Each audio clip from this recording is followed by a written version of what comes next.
আসলে স্যার আমি আপনি শোনেন, কিভাবে আমার একটা দেখছেন? কথা বলি। এই আন্দোলনের সময় যেভাবে সাজোয়াজান, হেলিকপ্টার, সীমান্তরক্ষী বাহিনী, সেনাবাহিনী ব্যবহার করা হয়েছে, আমি তাদের উদ্দেশ্যে বলি, আপনাদের লজ্জা লাগে না?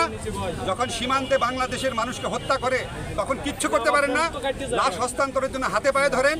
আপনাদের লজ্জা করে না? মিয়ানমার বারবার বাংলাদেশের স্থল সীমা অতিক্রম করে অ্যাটাক করে এই করে চুপচাপ বসে থাকেন। সব বীরত্ব, সব সাহসিকতা, সব অস্ত্র বাংলাদেশের তরুণদের উপর। আপনাদের লজ্জা হওয়া উচিত। এই সমস্ত বাহিনীর যারা প্রধান আছেন, আপনাদের লজ্জা হওয়া উচিত। এবং আপনাদের মনে রাখা উচিত, কোনো অবৈধ আদেশ মানতে, চরম মানবাধিকার বিরোধী কোনো অবৈধ আদেশ মানতে আপনারা বাধ্য না। আপনারা আজকে যে কাজ করেছেন, কেউ বেশি করেছেন, কেউ কম করেছেন। আপনাদের পরিবারে আপনাদের সন্তানদেরকে জিজ্ঞেস করে দেখেন আপনারা ঠিক কাজটা করেছেন কিনা। নিজের বিবেকের কাছে জিজ্ঞেস করে দেখেন। আমাদের টাকায় আপনার অস্ত্র কেনা হয়, আমাদের টাকায় আপনার ট্রেনিং হয়, আমাদের টাকায় আপনাদের সমস্ত সুযোগ সুবিধা, আর আমাদের তরুণদের, আমাদের ছাত্রদেরকে এইভাবে গুলি করেন।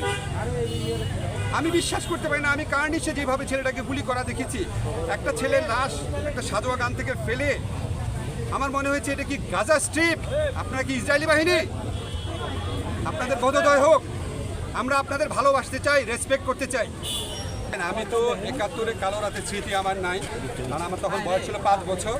বাট আমার মনে হয় যে এটাই হচ্ছে সেই কালো রাত প্রতিদিন বাংলাদেশে মঞ্চস্থ হচ্ছে। প্রতিটা রাত বাংলাদেশে বিভিন্ন অঞ্চলে তরুণ, ছাত্র এবং তাদের পরিবারের জন্য বিভীষিকা নিয়ে আসছে। আমি বিশ্বাস করতে পারি না এই দেশের স্বাধীনতা আন্দোলনের নেতৃত্ব দানকারী একটা দল পাকিস্তানি বাহিনী, পাকিস্তানি সরকারের মতো ভূমিকা রাখছে, এই দেশের মানুষের বিরুদ্ধে দাঁড়িয়েছে। এতগুলা হত্যাকাণ্ডের পর তারা এই ধরনের আচরণ করার সাহস, ঔদ্ধত্য, মানসিকতা কিভাবে পাচ্ছে আমি বিশ্বাস করতে পারছি না। জাস্ট তো আমার মনে হয় অবস্থা যেদিকে চলে যাচ্ছে, যদি বাহিনী সংগঠনগুলো যেগুলো আছে সরকারের, এটা যদি সরকার বিচার না করে, আমি সরকারকে ওয়ার্ন করছি, খুব দ্রুত এই গণ আন্দোলন সরকার পতনের আন্দোলনে পরিণত হবে। এখনো যেন আপনাদের বোধোদয় হয়। বারবার ওয়ার্ন করছি, বারবার মনে করা দিচ্ছি, দ্রুত ব্যবস্থা নেন।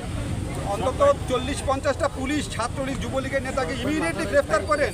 এই সমস্ত ভুয়া এজাহার বন্ধ করেন। এই সমস্ত ছাত্র আমাদের তরুণদেরকে যারা আটক করছেন, ইমিডিয়েটলি নিঃশর্ত মুক্তি দেন, বিশ্ববিদ্যালয় খুলে দেন, মানুষের বুকের ক্ষত দূর করেন। এটা একটা গণ আন্দোলন, এটা একটা গণ বিস্ফোরণ।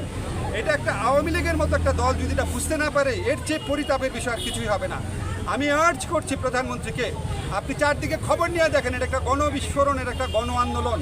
এর উপর দোষ চাপিয়ে দিয়ে না, আপনি খবর নিয়ে দেখেন গোটা সংস্কার আন্দোলনে ছাত্রলীগের কত নেতাকর্মী অংশ নিয়েছে। আপনি খবর নিয়ে দেখেন বিশ্ববিদ্যালয় হলগুলো থেকে ছাত্রলীগের নেতাদেরকে যে পিটিয়ে বের করেছে, সেখানে সিংহভাগ ছাত্রলীগ নেতা ছিল কিনা। আপনি খবর নিয়ে দেখেন আওয়ামী লীগ পরিবারের মধ্যে এই সমস্ত নিয়ে প্রশ্ন আছে কিনা। এখনও জনধিকৃত শাসকে পরিণত হওয়ার আগে এখনও যেন আপনাদের বোধোদয় হয়, এটাই আমার আপিল থাকবে।